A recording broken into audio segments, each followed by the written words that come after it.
Hello gamers, DBC Gaming, or welcome back to a brand new video today. Now before I start this, we have some things to talk about. First, welcome back to Tiny Bunny.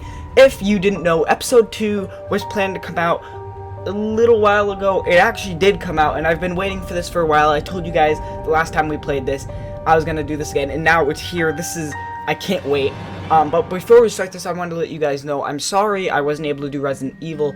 My computer actually isn't updated enough to be able to run the game, so I will be updating my tower, and it should be all updated in probably a week or two, so be looking for Resident Evil Village. It will be coming out, trust me on that.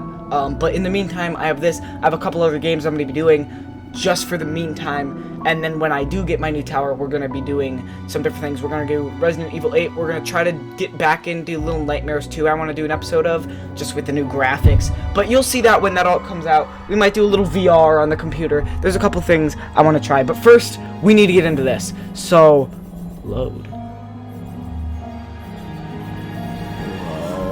Okay, I'm just going to go new game. I'm going to see how this goes. As you see, it's a little dark. I put that for a reason. Yes, episode 2! Okay, so I went through episode 1 quickly. There was a couple scenes that were different, but other than that, the main story of that chapter was the same. So, I'm just gonna get right into this. New school, new teachers, and most importantly, new classmates, who I always have trouble connecting with. Yeah, that makes sense. Like most other kids with glasses, probably. I forced myself to get out into the warm bed. Dad would usually drive me to my old school, but this morning, the bedroom of my parents was silent. Oh shit, I skipped too much. God damn it. Maybe it was a good thing. I didn't want to get the daddy's boy reputation from day one. My parents were probably still tucked in, dreaming about the good old days when everything was so simple and easy. Sweet dreams, even if far removed from a reality. I silently sneaked out to the first floor so I wouldn't wake up anybody, especially the peaceful sleeping Oya. I can still not say her name. Wow, now that looks good. I did my best to step into the middle of every floorboard. I used to play like this even in our old apartment. If my soles touched the space between the floorboard, it counted as stepping into lava. The clock was spurning me on into its hands. I need to hurry. Faster, faster.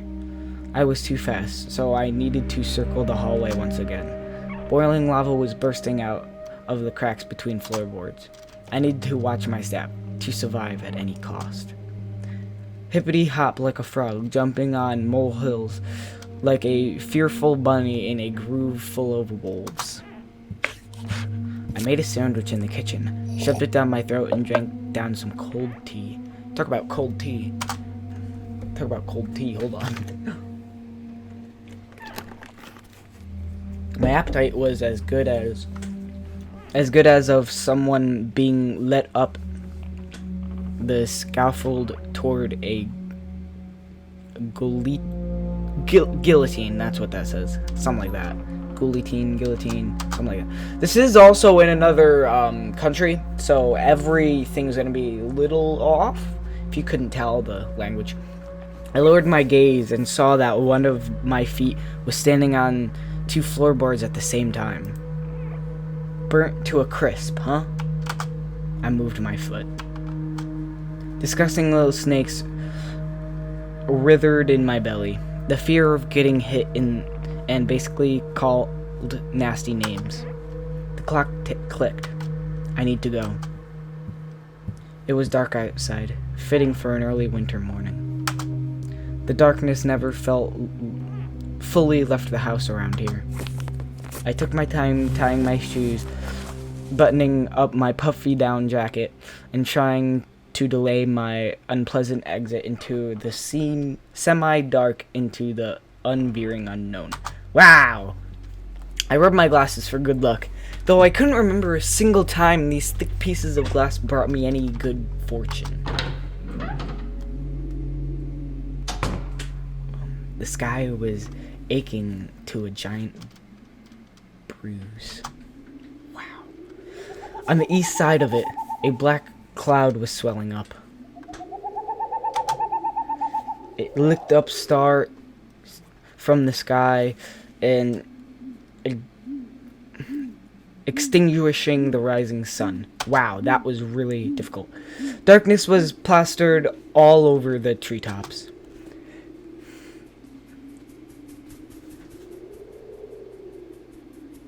The cautious cries of birds got tangled up in the thicket. I locked the front door with a long key that I wore around my neck.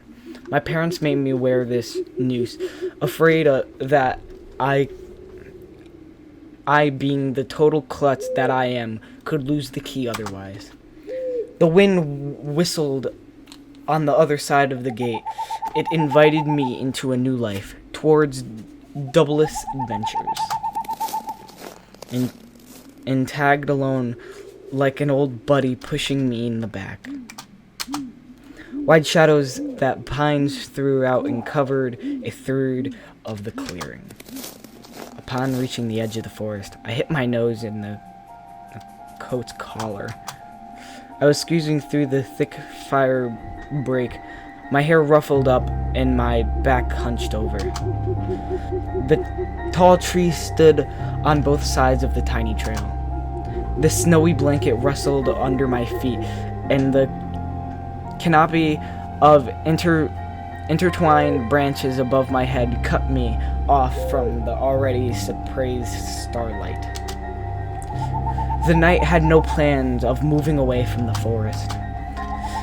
In this darkness, trees reminding me of shaggy old women that smelled of burial earth.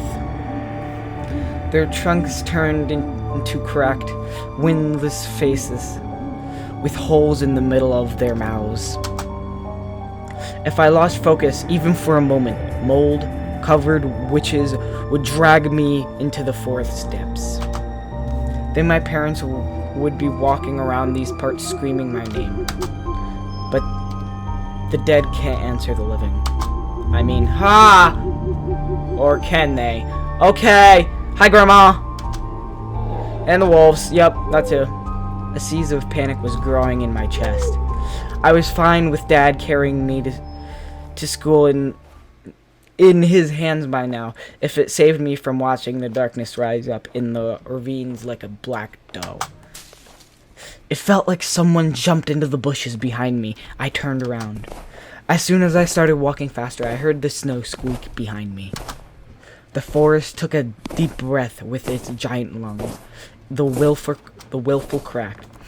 The wind and the birds were left behind in the field. Now I could only hear the forest creak. I walked listening closely as the unseen presence grew stronger. Jeez! As if someone was following me, trying to match the pace of my footsteps.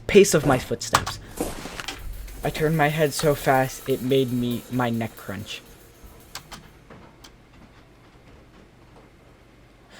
A tiny trail behind me disappeared into the darkness.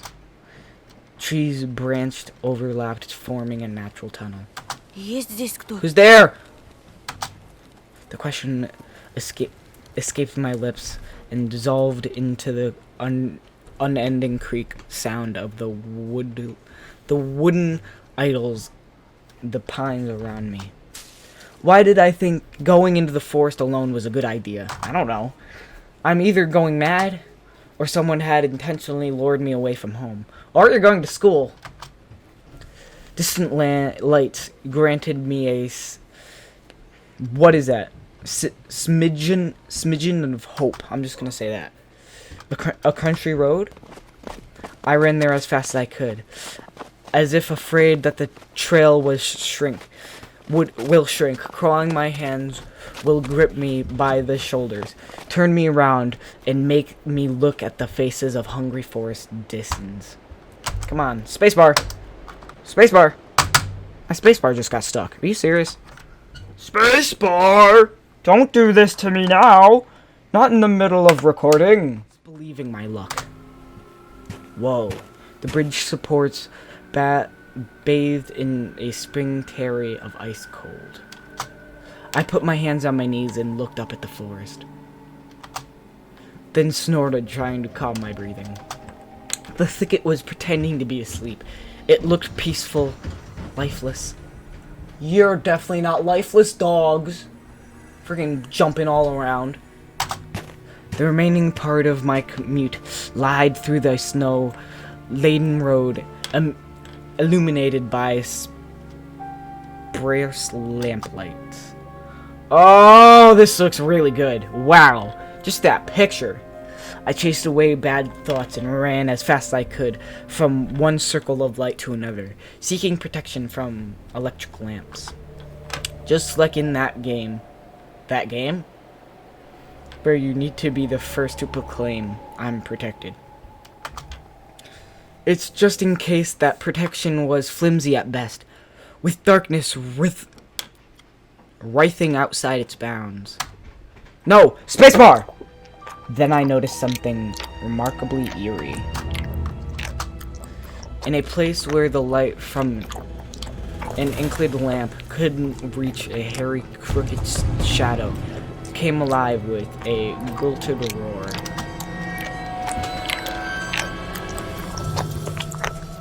I almost felt like its features returned to light, its unnatural pose, unstilled fear.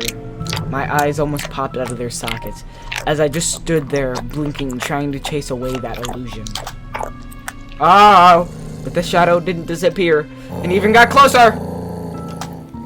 My insides were gripped by horror. I stepped back and almost fell into a snow pile. The black shrouded of the other hand straightened up as it addressed me in a sweet voice. Sneaking around, huh? Trying to steal my soul? What? The words stuck in my throat. Who could be talking in such a silky voice here, between the forest and the dormant village? Will you say something, dummy? A cat got your tongue? Alright, I'll bite off your nose then. What is that? Just... The audio is so scary. That'll teach you not to poke in the places that doesn't belong. A girl stood before me, judging from the voice and the shawlet. But I couldn't even reprehend myself from getting scared by a girl before noticing a gap in her mouth under her hood, with something dangerously shiny inside. I was stunned. Ah! From the cavity of her hood, a frankly real fox face was staring straight at me. Hi!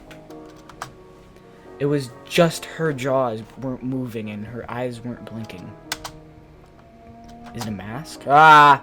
A mask! A mask! A mask! A mask! It's just a girl with a fox mask on. At least I wanted to think that. Well, I would hope that's what that is. After a surprise like that, a nervous smile involted crept onto my face. I was just going to school and then you... What about me? Bitch, calm down. Never seen a fox feed a dog? Feed it. Ah! And indeed, there was a small dog circling the girl's legs. One of the strays that were chasing me yesterday, probably. He's so cute! Sorry, I didn't mean to. After hearing my voice, the dog whimpered, lowered its ears, sniffed me out, and then started wagging its tail. Well, good. I guess it smelled the bologna that I ate for breakfast. I was shifting my gaze back and forth from the dog to the girl. She didn't seem scary anymore. Just weird. So you didn't mean to, huh? Why you doing that to your back? What's your name? I'm Anton. What's up, bitch? And you?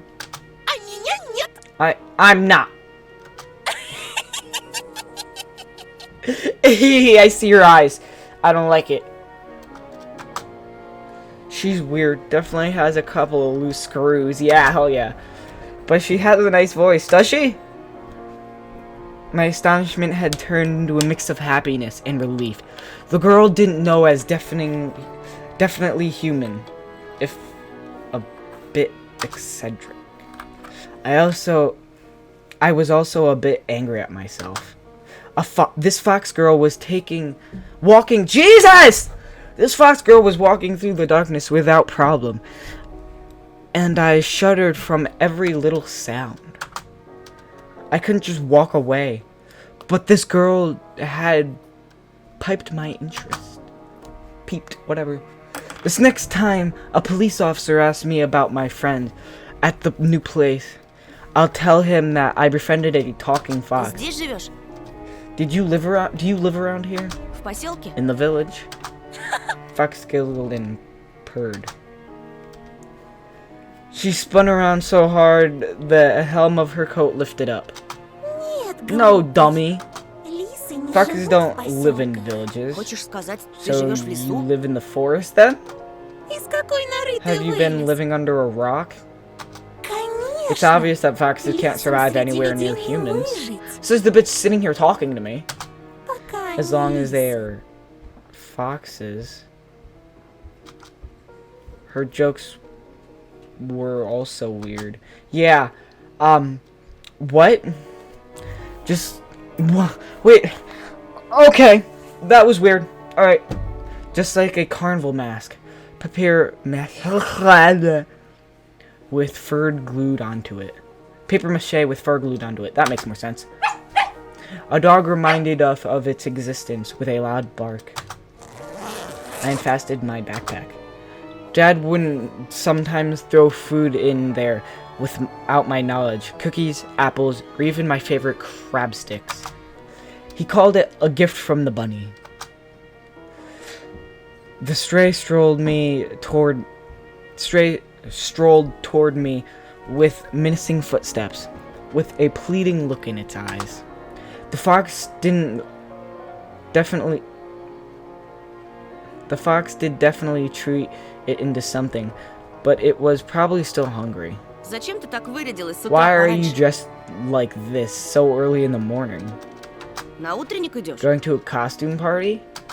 The girl shrugged, threw silvery snowflakes off her nose, and her human form along with them, turning into a new beast, a real fox, angle, kerning, dangerous. Ah!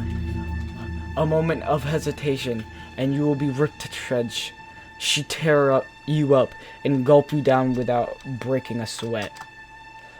I couldn't help but I just stood there as a stump until I heard her claim melodic laughter hidden underneath the beastly mask. I wish you could have seen your own mask, sweetie. Sweet.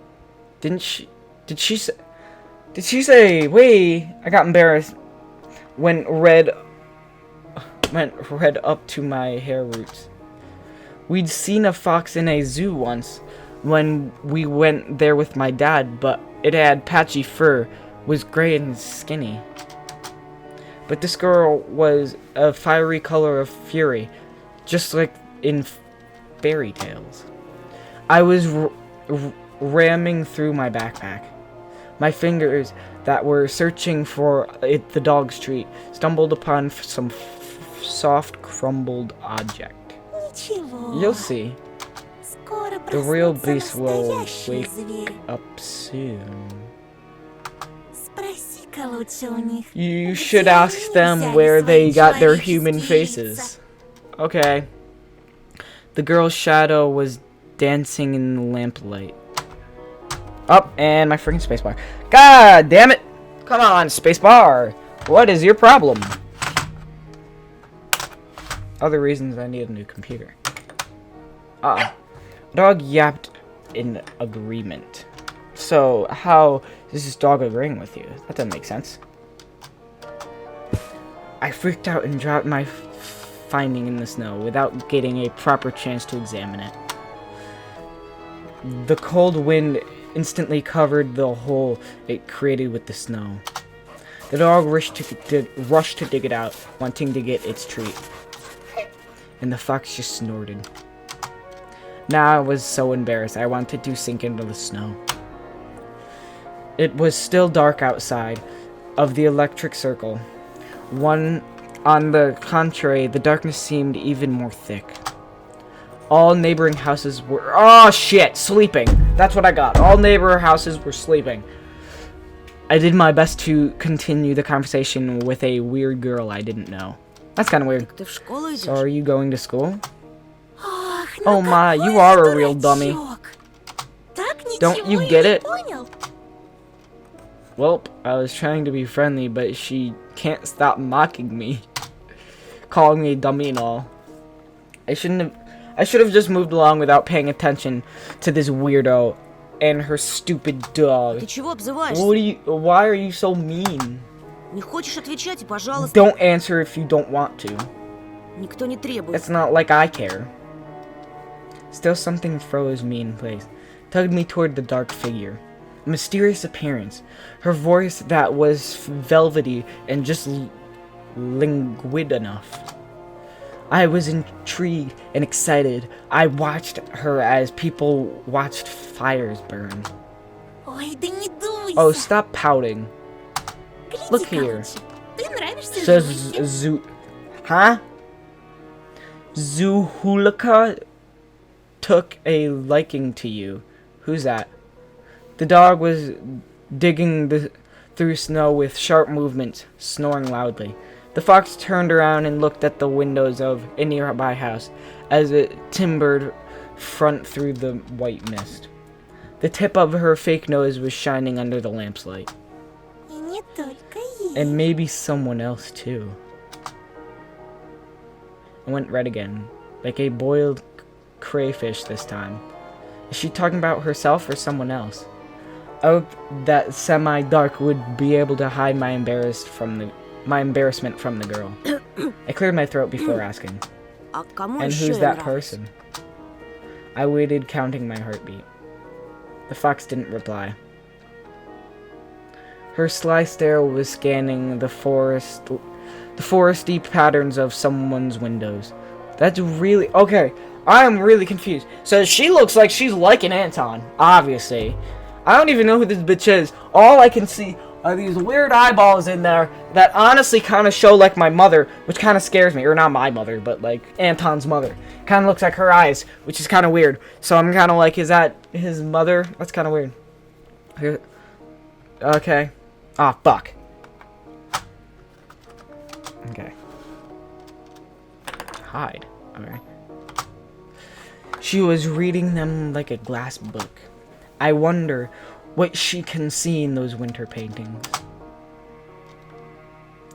The stray stopped rumming through the snow. It ran to me, holding my object in her jaws. A mitten. Could it be the one I found in the forest? What is it doing here? When I looked closer, I realized that it was just my mitten. Maybe my mom stuffed it in there when I was asleep. A certain missing boy immediately came to my mind. Yeah. Hey, do you know anything about Vova? I imagined the scene, shirtless dancing in the clearing. Oh, hi. The dance of the night when Voya had disappeared. A boy who, when found, can provide a big reward and maybe save my family. I remembered my birthday, when our parents promised to take me and Oya to Disneyland in Paris. Yeah, right, Disneyland in Paris. But instead of a long accepted gift, they gave me a simple brick game console. Visibly embarrassed. I was crying my eyes out back then, demanding to take me to the promised amusement park. That was the first time when my mom and dad had a big fight. My greediness shattered their relationship. If only I could fix everything, gathering everybody I love and take them to Disneyland. Don't worry, dude. On the night Vova had disappeared, I think I saw someone looking like you dancing under my window. It couldn't be true, but I felt like her mask became even more sly. The fox was sniffing me out. Oh, that got you worried? For yourself or for someone else? Oh yeah. As soon as I thought about my little sister, my chest tightened and cold sweat streamed down my spine. Well then, listen closely. A boy named Anton. Oh, that was cool. I actually linked that up. I heard hers go, This is a big and scary forest. The fox girl stepped forward menacingly, and I'm not the only tenant. The other beasts already know about you. Beware, he'll come again tonight. I shouldn't have had talked to this evil in child form. I thought, panicking. Well, you and your parents will be fast asleep. We'll sneak really close and dance.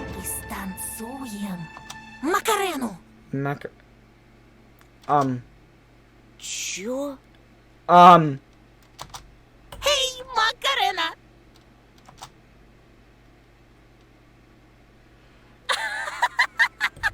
Look at you. Your mouth is a scrape.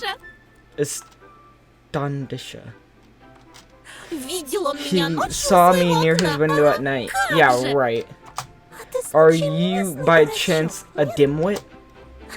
Nobody would let me go outside that late. Children go missing here, you know. I touched the plastic frame of my glasses, puzzled by her silly joke. Jesus Christ, this dumb bitch is playing jokes on me. This isn't the time! Come on! She got me scared to death. Hey, why don't you stop fondling your glasses? I was already nearsighted once. Listen to me, and maybe you'll become smarter. Remember, what do they call foxes? Cunning? My words seemed to hurt her. What did you... I'm sorry. Her laughter was akin to the jingle of her pair of silver bells. Just pulling on your leg. Of course we're cunning. If you are agreeable and brave enough to befriend a cunning fox, I'll help you look for your vulva. Vulva. There's a reason why you're doing it, right? I shrugged in reply. Her inciting was alarming. I know why children have been swarming our forest recently. Sometimes you can find a lot of interesting stuff there.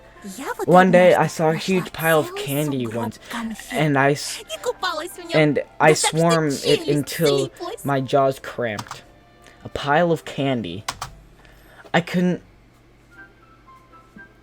deduce whether she believed in what she was saying from the tone of her voice. I showed her another smile, a fake one this time. Boo, so wary. Well, what will you say to this then?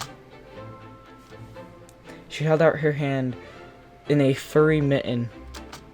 A pile of various sweets lied atop of her palm. Uh-huh. In the city where I used to live, sweets like these are sold at markets in kiosk. I saw my favorite bubblegum in a vivid unwrapper. I was among the tasty treasure. A familiar name was on it. Turbo. The fox triangular face nodded at me. Take some. My pockets are full of those. I'm gonna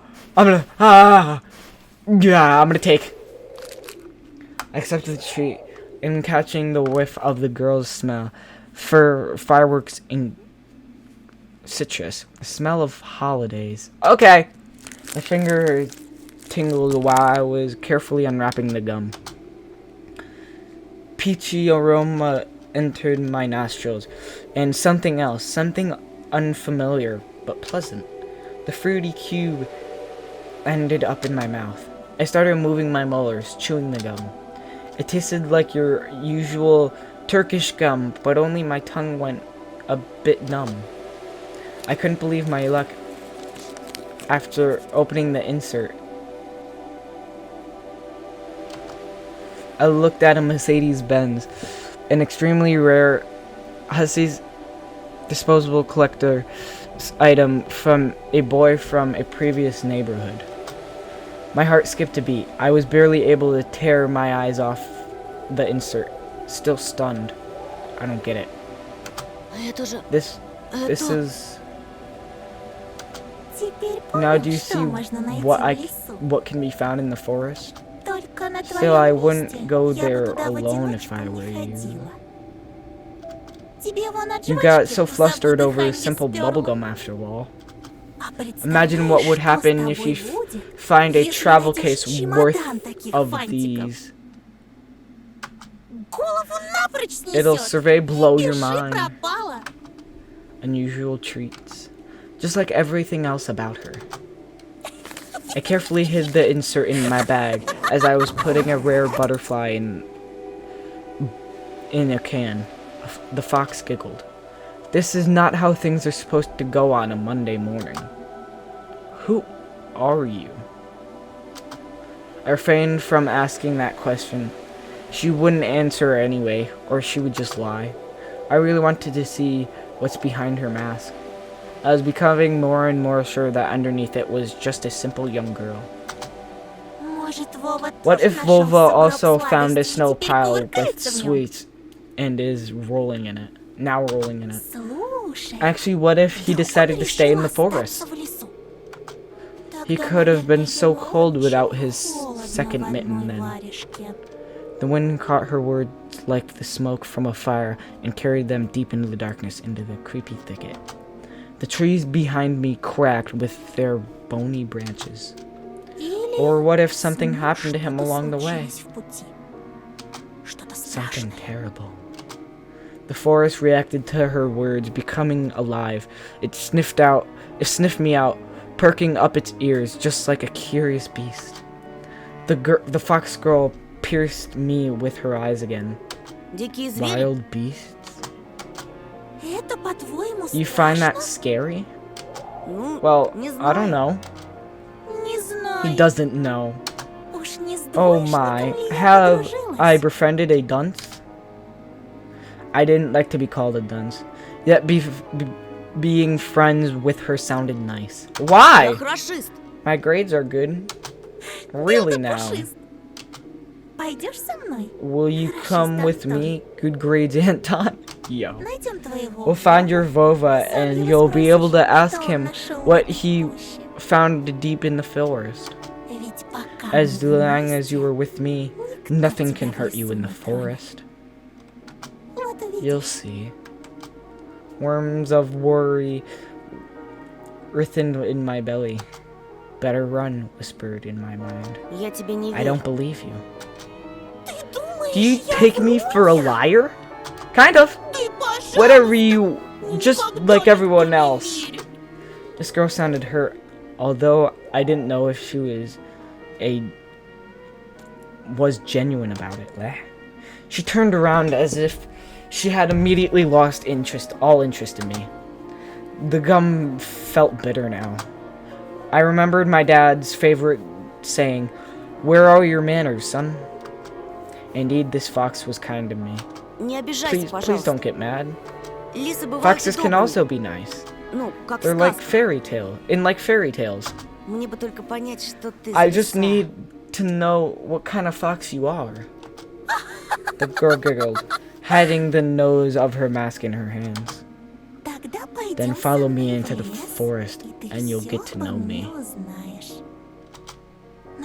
But not right now, when it gets bright. I mean, your whole body is shaking, you poor thing. I don't want you to get a stroke. Hey, let me accompany you to school. After hearing this, the dog barked in agreement and stopped messing with the mitten. I leaned in, trying to grab the piece of handwear that almost ran away from me. Ну, Well, если тебе if по you're пути, going in the same direction, I was the first to break the silence. так как тебя So зовут? what's your name? Ну, Here it конечно. comes. Имена, Names, имена, names, имена. names. Людям You непременно people always надо need to вешать put labels ярлыки on на всё everything. подряд. Ну и как What ты name назвал would you такую give a лису, fox как like я? me? Даже не I don't знаю. know. Но я читал But про I've лису read по about имени Алиса. Alisa the А fox. что? You know what? Я не I don't mind. против. Пусть I'll будет be Алиса. Alisa. Alright, what's up, Alisa? How you doing? I couldn't understand if she was joking or not. I turned around as if looking for an answer from the dog, for the dark sky devoid of dawn. My silent questions were left unanswered. Hey guys, I didn't expect to cut this video as short as I did, but actually this video was a 3-hour video, so I had to cut it or it would have been 3 hours. So I will give you the next part literally either tomorrow or the next day, so get ready for it. It's gonna be great. I hope you enjoyed the video.